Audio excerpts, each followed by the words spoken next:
Hello guys, Bhanupriya creation YouTube ಚಾನಲ್ಗೆ ನಿಮಗೆಲ್ಲರಿಗೂ ಸ್ವಾಗತ ಸುಸ್ವಾಗತ ಫ್ರೆಂಡ್. ಇವತ್ತಿನ ವಿಡಿಯೋದಲ್ಲಿ ಫ್ರೆಂಡ್ ನಾನು ನಿಮಗೆ ಮೊಟ್ಟೆ ಬಿರಿಯಾನಿನ ಕುಕ್ಕಾಗಿ ಹೇಗೆ ಮಾಡೋದು ಅಂತ ತಿಳಿಸ್ಕೊಡ್ತೀನಿ ಫ್ರೆಂಡ್. ಮೊದಲಿಗೆ ಫ್ರೆಂಡ್ ನೀರನ್ನ ಕಾಯೋಕೆ ಇಟ್ಕೊಳ್ಳಿ. ಕಾದ ನಂತರ ಇಲ್ಲಿ ನಾನಿವತ್ತು 6 ಮೊಟ್ಟೆನ ಯೂಸ್ ಮಾಡ್ತಾ ಇದ್ದೀನಿ ಫ್ರೆಂಡ್. ಒಂದು 10-15 ನಿಮಿಷ ಬೇಯಿಸ್ಕೊಂಡ್ರೆ ಮೊಟ್ಟೆ ಬೇಗನೆ ಬೆಂದ್ಬಿಡುತ್ತೆ ಫ್ರೆಂಡ್. ಮೊಟ್ಟೆ ಬೇಯಿಸಿದ ನಂತರ ಫ್ರೆಂಡ್ ನಾನಿಲ್ಲಿ ಒಂದು ಮಿಕ್ಸರ್ ಜಾರ್ನಲ್ಲಿ ಒಂದು 7 ಖಾರಕ್ಕೆ ತಕ್ಕಂತೆ ಹಸಿಮೆಣಸಿನ್ಕಾಯಿ ಮತ್ತು ಕೊತ್ತಂಬರಿ ಸೊಪ್ಪನ್ನ ಹಾಕ್ಕೊಂಡು ನೀರು ಸ್ವಲ್ಪ ಹಾಕ್ಕೊಂಡು ನಾನು ಪೇಸ್ಟ್ ಮಾಡ್ಕೊಳ್ತಾ ಇದ್ದೀನಿ ಫ್ರೆಂಡ್. ನುಣ್ಣಗೆ ರುಬ್ಕೊಂಡು ನಂತರ ಫ್ರೆಂಡ್ ನಾನಿಲ್ಲಿ ಒಂದು ಕುಕ್ಕರ್ನ ತಗೊಂಡು ಫ್ರೆಂಡ್ ಸ್ಟವ್ ಆನ್ ಮಾಡಿ ಒಂದು ಕುಕ್ಕರ್ನ ಇಟ್ಟು ಅದ್ರ ಮೇಲೆ ಫ್ರೆಂಡ್ ಒಂದು 4 ಟೇಬಲ್ ಸ್ಪೂನಷ್ಟು ಎಣ್ಣೆ ಹಾಕ್ಕೊಳ್ತಾ ಇದ್ದೀನಿ ಫ್ರೆಂಡ್. 2 ಟೇಬಲ್ ಸ್ಪೂನಷ್ಟು ತುಪ್ಪನ ಹಾಕ್ಕೊಳ್ತಾ ಇದ್ದೀನಿ ಫ್ರೆಂಡ್. ಸೊ ನೆಕ್ಸ್ಟು ಫ್ರೆಂಡ್ ಪಲಾವ್ಗೆ ಏನೇನು ಇಂಗ್ರೀಡಿಯೆಂಟ್ಸ್ ಹಾಕ್ತೀರಿ, ಪಲಾವ್ ಎಲೆ ಮತ್ತು ಚಕ್ಕೆ, ಲವಂಗ, ಸೋಂಪು ಕಾಳು, ಆಮೇಲೆ ಎಲ್ಲನೂ ಹಾಕೋಬೇಕು ಫ್ರೆಂಡ್. ಹಾಕೊಂಡ ನಂತರ ಅದನ್ನು ಚೆನ್ನಾಗಿ 1 ನಿಮಿಷ ಹುರ್ಕೋಬೇಕು ಫ್ರೆಂಡ್. ಎಣ್ಣೆಯಲ್ಲಿ ಫ್ರೈ ಮಾಡ್ಕೋಬೇಕು. ಫ್ರೈ ಆದ ನಂತರ ಫ್ರೆಂಡ್ ನಾನು ಹೇಳೋ ಮೆಥಡಲ್ಲಿ ಮಾಡಿದ್ರೆ ಫ್ರೆಂಡ್ ತುಂಬಾ ಚೆನ್ನಾಗಿರುತ್ತೆ, ತುಂಬ ಚೆನ್ನಾಗಿತ್ತು. ಸೊ ನೀವು ಇದೇ ಥರ ಟ್ರೈ ಮಾಡಿ ಫ್ರೆಂಡ್. ನೋಡಿ ನಾನು ಇವಾಗ ಇದನ್ನು ಫ್ರೈ ಮಾಡ್ಕೊಳ್ತೀನಿ 1 ನಿಮಿಷಗಳ ಕಾಲ. ತುಪ್ಪ ಹಾಕೊಳ್ಳೋದ್ರಿಂದ ಫ್ರೆಂಡ್ ಟೇಸ್ಟು ತುಂಬ ಚೆನ್ನಾಗಿರುತ್ತೆ. ನಾನು ಮನೆಯಲ್ಲಿ ಮಾಡಿರುವಂಥ ತುಪ್ಪನ ಹಾಕ್ಕೊಂಡಿದ್ದೀನಿ ಫ್ರೆಂಡ್. ಚೆನ್ನಾಗಿ ಹುರ್ಕೊಳ್ತಾ ಇದ್ದೀನಿ ಫ್ರೆಂಡ್. ನೆಕ್ಸ್ಟು ಶುಂಠಿ ಬೆಳ್ಳುಳ್ಳಿ ಪೇಸ್ಟು, ಮನೆಯಲ್ಲೇ ಮಾಡಿರುವಂಥ ಶುಂಠಿ ಬೆಳ್ಳುಳ್ಳಿ ಪೇಸ್ಟು ಫ್ರೆಂಡ್. ಇದು ಒಂದು ವಿಡಿಯೋದಲ್ಲಿ ಶುಂಠಿ ಬೆಳ್ಳುಳ್ಳಿ ಪೇಸ್ಟ್ನ ಮಾಡೋದು ಹೇಗೆ ಅಂತ ಶಾರ್ಟ್ ವಿಡಿಯೋದಲ್ಲಿ ಮಾಡಿದ್ದೀನಿ. ತುಂಬ ದಿನಗಳ ಕಾಲ ಇಟ್ಕೋಬಹುದು ಆ ಥರ ಶುಂಠಿ ಬೆಳ್ಳುಳ್ಳಿ ಪೇಸ್ಟ್ ಮಾಡಿದರೆ ಫ್ರೆಂಡ್. ಹೋಗಿ ಬೇಕಿದ್ರೆ ಶಾರ್ಟ್ ವಿಡಿಯೋದಲ್ಲಿ ಇದೆ ನೋಡಿ. ಶುಂಠಿ ಬೆಳ್ಳುಳ್ಳಿ ಪೇಸ್ಟ್ ಹಾಕ್ಕೊಂಡು ಫ್ರೆಂಡ್ ಚೆನ್ನಾಗಿ ಹುರ್ಕೋಬೇಕು ಫ್ರೆಂಡ್. ಈರುಳ್ಳಿನ ಆ್ಯಡ್ ಮಾಡಿಕೊಂಡು ಚೆನ್ನಾಗಿ 2 ನಿಮಿಷಗಳ ಕಾಲ ಚೆನ್ನಾಗಿ ಹುರ್ಕೊಂಡು ನಂತರ ಫ್ರೆಂಡ್ ನಾನಿಲ್ಲಿ ಟೊಮೊಟೊನ ಸಣ್ಣದಾಗಿ ಕಟ್ ಮಾಡಿ ಆ್ಯಡ್ ಮಾಡ್ತಾ ಇದ್ದೀನಿ ಫ್ರೆಂಡ್. ಟೊಮೊಟೊ ಫ್ರೆಂಡ್ ಸಾಫ್ಟ್ ಆಗಬೇಕು ಫ್ರೆಂಡ್, ಆ ಥರ ಹುರ್ಕೋಬೇಕು ಫ್ರೆಂಡ್. ಫ್ರೈ ಆದ ನಂತರ ಫ್ರೆಂಡ್ ನಾನಿಲ್ಲಿ ಇದಕ್ಕೆ ನಾನು ಏನು ಖಾರನ ರುಬ್ಕೊಂಡಿದ್ದೆ ಹಸಿಮೆಣಸಿನ್ಕಾಯಿ ಮತ್ತು ಕೊತ್ತಂಬರಿ ಸೊಪ್ಪನ್ನ ಹಾಕಿ ಅದನ್ನು ಆ್ಯಡ್ ಮಾಡಿ ಮತ್ತೆ 2 ನಿಮಿಷಗಳ ಕಾಲ ಹುರಿತೀನಿ ಫ್ರೆಂಡ್.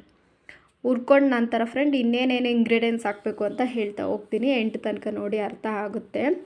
ಸೊ ಸಿಂಪಲ್ಲಾಗಿ ಮನೆಯಲ್ಲಿ ಇರುವಂಥ ಸಾಮಾನುಗಳನ್ನ ಉಪಯೋಗಿಸ್ಕೊಂಡು ಈ ಥರ ಬಿರಿಯಾನಿನ ಮನೆಯಲ್ಲೇ ಮಾಡ್ಕೊಂಡು ತಿನ್ಬೋದು.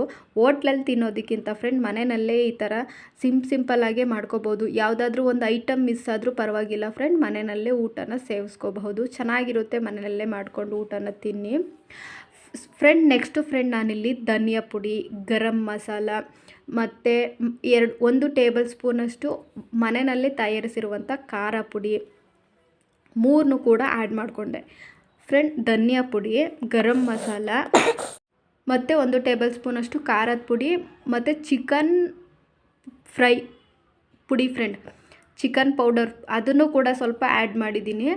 ಇದನ್ನೆಲ್ಲ ಚೆನ್ನಾಗಿ ಆ್ಯಡ್ ಮಾಡಿಕೊಂಡು ಕಡಿಮೆ ಉರಿನಲ್ಲಿ ಫ್ರೆಂಡ್ ನಾನಿಲ್ಲಿ ಬೇಯಿಸ್ಕೊಳ್ತಾ ಇದ್ದೀನಿ.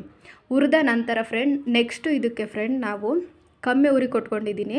ಇಲ್ಲಿ ಮೊಟ್ಟೆ ಏನು ಬೇಯಿಸ್ಕೊಂಡು ಇಟ್ಕೊಂಡಿದ್ದೋ ಅದನ್ನು ಫ್ರೆಂಡ್ 4 ಭಾಗ ಮಾಡ್ಕೊಳ್ತಾ ಇದ್ದೀನಿ. ಅಂದರೆ ಸಿಂಪಲ್ಲಾಗಿ ಫ್ರೆಂಡ್ ಆ ಮೊಟ್ಟೆ ಮೇಲೆ ಈ ಥರ ಒಂದು ಚಾಕು ಸಹಾಯದಿಂದನೂ ಈ ಥರ ಕಟ್ ಮಾಡ್ಕೋಬೇಕು ಅಷ್ಟೇ. ಒಂಚೂರು ಫುಲ್ಲೇನು ಕಟ್ ಮಾಡ್ಕೊಳ್ಳೋ ಅವಶ್ಯಕತೆ ಇಲ್ಲ. ನಾವಿಲ್ಲಿ ಕುಕ್ಕರ್ಗೆ ಹಾಕ್ಬಿಟ್ಟು ಬೇಯಿಸ್ತಾ ಇರೋದ್ರಿಂದ ಈ ಥರ ಒಂದು ಸ್ವಲ್ಪ ಕಟ್ ಮಾಡ್ಕೋಬೇಕು ಫ್ರೆಂಡ್. ತೋರಿಸ್ತೀನಿ ನೋಡಿ. 4 ಭಾಗ ಕೂಡ ಆ ಥರ ಕಟ್ ಮಾಡ್ಕೊಳ್ಳಿ. ಒಂದೊಂದು ಸ್ವಲ್ಪ ಕಟ್ ಮಾಡ್ಕೊಂಡು ನಂತರ ಫ್ರೆಂಡ್ ಏನು ನಾವು ಐಟಮ್ಸ್ಗಳನ್ನ ಹಾಕಿ ಫ್ರೈ ಮಾಡ್ಕೊಂಡಿದ್ವೋ ಅದರೊಳಗೆ ಹಾಕಬೇಕು ಫ್ರೆಂಡ್. ಈಗ ನೋಡಿ ಯಾವ ಥರ ಅದು ಬೇಯ್ತಾ ಇದೆ, ಕುದೀತಾ ಇದೆ ಫ್ರೆಂಡ್. ಅದು ಚೆನ್ನಾಗಿ ಫ್ರೈ ಕೂಡ ಆಗಿದೆ, ಕಾಣಿಸ್ತಾ ಇದೆ. ಕಲ್ಲರ್ ನೋಡಿ ಎಷ್ಟು ಚೆನ್ನಾಗಿ ಕಾಣಿಸ್ತಾ ಇದೆ. ನೀವು ಬೇಕಿದ್ರೆ ಫ್ರೆಂಡ್ ಎಣ್ಣೆ ಹಾಕ್ಬಿಟ್ಟು ಸ್ವಲ್ಪ ಅದಕ್ಕೆ ಅರಿಶಿನ ಪುಡಿನ ಹಾಕ್ಬಿಟ್ಟು ಫ್ರೈ ಕೂಡ ಮಾಡಿಬಿಟ್ಟು ಕೂಡ ಹಾಕೋಬಹುದು. ಆಪ್ಷನಲ್ಲ ಅದು ಹಾಗೆ ಮಾಡೋದು. ಈ ಥರ ಮಾಡಿದ್ರೆ ತುಂಬಾ ಟೇಸ್ಟಿಯಾಗಿರುತ್ತೆ ಫ್ರೆಂಡ್. ಆ ಥರನೂ ಮಾಡ್ಬೋದು, ಈ ಥರನೂ ಮಾಡ್ಬೋದು. ನೋಡಿ ಮೊಟ್ಟೆಗೆಲ್ಲ ಮಿಕ್ಸ್ ಮಾಡ್ತಾಯಿದ್ದೀನಿ ಫ್ರೆಂಡ್. ಮಿಕ್ಸ್ ಮಾಡಿದ ನಂತರ ಇವತ್ತು ನಾನು 2 ಲೋಟದಷ್ಟು ಅಕ್ಕಿನ ತೊಳೆದು ಹಾಕ್ಕೊಳ್ತಾ ಇದ್ದೀನಿ. ನಾನು ಯೂಸ್ ಮಾಡಿರೋ ಅಕ್ಕಿ ಫ್ರೆಂಡ್ ಮಾಮೂಲಿ ಮನೆಯಲ್ಲೇ ರೇಷನ್ ಅಕ್ಕಿನ ಫ್ರೆಂಡ್ ನಾನು ಯೂಸ್ ಮಾಡಿರೋದು. ಏನು ಅಂಗಡಿಯಿಂದ ಏನು ತರಿಸಿಲ್ಲ ಫ್ರೆಂಡ್. ಯಾವ ಅಕ್ಕಿಲಿ ಮಾಡಿದ್ರೇನು ಫ್ರೆಂಡ್, ಅನ್ನನೇ ಅಲ್ವಾ. ಒಬ್ಬೊಬ್ಬರು ಬೇರೆ ಅಕ್ಕಿ ತಿಂದು ಅವ್ರಿಗೆ ಅಭ್ಯಾಸ ಆಗಿಬಿಟ್ಟಿರುತ್ತೆ. ನಮಗಂತೂ ಇದೇ ಅಕ್ಕಿ ತಿಂದು ಅಭ್ಯಾಸ ಫ್ರೆಂಡ್. ನಾವೆಲ್ಲ ದುಡ್ಡು ಕೊಟ್ಟೆಲ್ಲ ಅಕ್ಕಿ ಏನು ತಂದು ತಿನ್ನಲ್ಲ. ಬಾತ್ಗೂ ಅಷ್ಟೇ ಇದೇ ಅಕ್ಕಿನ ಯೂಸ್ ಮಾಡ್ತೀನಿ. ಚೆನ್ನಾಗಿರುತ್ತೆ, ಏನಿಲ್ಲ, ನಮ್ಗೆ ಅಭ್ಯಾಸ ಆಗಿದೆ ಫ್ರೆಂಡ್. ಮತ್ತು ಬೇರೆ ಬೇರೆ ರೈಸ್ಗಳಿರುತ್ತಲ್ಲ ಆ ಥರದ್ದೇನು ಅಕ್ಕಿಗಳನ್ನೇನು ತರಲ್ಲ. ಸೊ 2 ಲೋಟ, ಈ ಲೋಟದಲ್ಲಿ 2 ಲೋಟದಷ್ಟು ನಾನು ಅಕ್ಕಿನ ಹಾಕ್ತಾಯಿದ್ದೀನಿ. ತೊಳೆದು ಇಟ್ಕೊಂಡಿದ್ದೆ ಫ್ರೆಂಡ್ ನಾನಿವಾಗ. ಸೊ 4 ಲೋಟದಷ್ಟು ನೀರನ್ನ ಹಾಕ್ಕೊಳ್ತಾ ಇದ್ದೀನಿ. ಸಾಫ್ಟಾಗಿ ಬರಬೇಕು ಅಂದರೆ 4 ಲೋಟದಷ್ಟು ನೀರು ಹಾಕಿ, ಸ್ವಲ್ಪ ಅನ್ನ ನೀರು ಕಮ್ಮಿನೇ ಇರಬೇಕು ಅನ್ನೋದಾದರೆ ಫ್ರೆಂಡ್ 3.5 ಗ್ಲಾಸಷ್ಟು ನೀರನ್ನ ಹಾಕ್ಕೊಳ್ಳಿ ಫ್ರೆಂಡ್. ನಂತರ ಫ್ರೆಂಡ್ ಇದು ಚೆನ್ನಾಗಿ ಕುದೀತಾ ಇರಬೇಕು. ಈ ಥರ ಕುದಿಸ್ಕೋಬೇಕು. ಕುದ್ದ ನಂತರ ಫ್ರೆಂಡ್ ಅಕ್ಕಿನ ಹಾಕೋಬೇಕು ಫ್ರೆಂಡ್.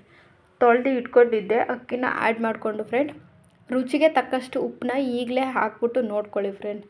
ಆಮೇಲೆ ಲಿಡ್ ಕ್ಲೋಸ್ ಮಾಡಾದ್ಮೇಲೆ ತೆಗಿಯೋಕ್ಕಾಗಲ್ಲ. ಸೊ ಅದಕ್ಕೆ ಹೇಗೆ ಕಾಣಿಸ್ತಾ ಇದೆ ನೋಡಿ, ಎಣ್ಣೆ ಎಲ್ಲ ಮೇಲೆ ತೇಲ್ತಾ ಇದೆ. ಇದು ಚೆನ್ನಾಗಿ ಪರ್ಫೆಕ್ಟಾಗಿ ಒಂದು 15% ಬೆಂದಿದೆ ಇವಾಗ.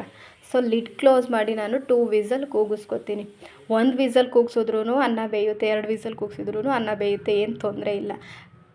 ನೋಡಿ ಕರೆಂಟ್ ಹೊಂಟೋಗಿತ್ತು, ಬೆಂದಿದೆ. ಸೊ ಆದ್ರೂ ವಿಡಿಯೋ ಮಾಡಿಕೊಂಡೆ. ನೋಡಿ ಚೆನ್ನಾಗಿ ಕಾಣಿಸ್ತಾ ಇದೆ ಫ್ರೆಂಡ್. ಸಿಂಪಲ್ಲಾಗಿ ಮಾಡ್ಕೋಬಹುದಾದಂಥ ಮೊಟ್ಟೆ ಬಿರಿಯಾನಿ ಫ್ರೆಂಡ್ ಇದು. ಸೊ ನಾನಿವಾಗ ಸರ್ವ್ ಮಾಡ್ತಾಯಿದ್ದೀನಿ. ತುಂಬಾ ಚೆನ್ನಾಗಿತ್ತು, ಟೇಸ್ಟಿ ಕೂಡ ಇತ್ತು. ಸೊ ಗೈಸ್, ಈ ವಿಡಿಯೋ ನಿಮ್ಗೆ ಇಷ್ಟ ಆಗಿದ್ದರೆ ಲೈಕ್ ಮಾಡಿ, ಹೇಗಿತ್ತು ಅಂತ ಕಮೆಂಟ್ ಮೂಲಕ ತಿಳಿಸಿ ಫ್ರೆಂಡ್. ಈ ವಿಡಿಯೋ ಯಾರ್ಯಾರು ನೋಡ್ತಾ ಇದ್ದೀರಾ, ಸಬ್ಸ್ಕ್ರೈಬ್ ಮಾಡ್ಕೊಂಡಿಲ್ಲ ಅಂದರೆ ಈ ಕೂಡಲೇ ಹೋಗಿ ನಮ್ಮ ಚಾನಲಲ್ಲಿ ಸಬ್ಸ್ಕ್ರೈಬ್ ಮಾಡ್ಕೊಂಡು ನೋಡಿ. ಫ್ರೀಯಾಗಿರುತ್ತೆ ಸಬ್ಸ್ಕ್ರೈಬು. ನಾನು ಯಾವುದೇ ವೀಡಿಯೋನ ಅಪ್ಲೋಡ್ ಮಾಡಿದ್ರು ನಿಮಗೆ ಮೊದಲಿಗೆ ನೋಟಿಫಿಕೇಷನ್ ಆಗಿ ಬರಬೇಕು ಅಂದರೆ ಪಕ್ಕದಲ್ಲಿರುವ ಬೆಲ್ ಐಕನ್ನ ಕ್ಲಿಕ್ ಮಾಡಿ ಫ್ರೆಂಡ್. ಗಂಟೆ ಇರುತ್ತಲ್ಲ, ಅದನ್ನು ಪ್ರೆಸ್ ಮಾಡ್ಕೊಳ್ಳಿ. ನಾನು ಯಾವುದೇ ವೀಡಿಯೋನ ಅಪ್ಲೋಡ್ ಮಾಡಿದ್ರು ನೋಟಿಫಿಕೇಷನ್ ಮೂಲಕ ಬರುತ್ತೆ ಫ್ರೆಂಡ್. ಹಾಸಿಗೆ ಇದ್ದಷ್ಟು ಕಾಲು ಚಾಚಬೇಕು ಫ್ರೆಂಡ್. ತುಂಬ ಮೇಲಕ್ಕೆ ಆಸೆ ಪಡಬಾರ್ದು, ಇರೋದ್ರಲ್ಲೇ ಖುಷಿಯಾಗಿರಬೇಕು friend. Thank you for watching friend.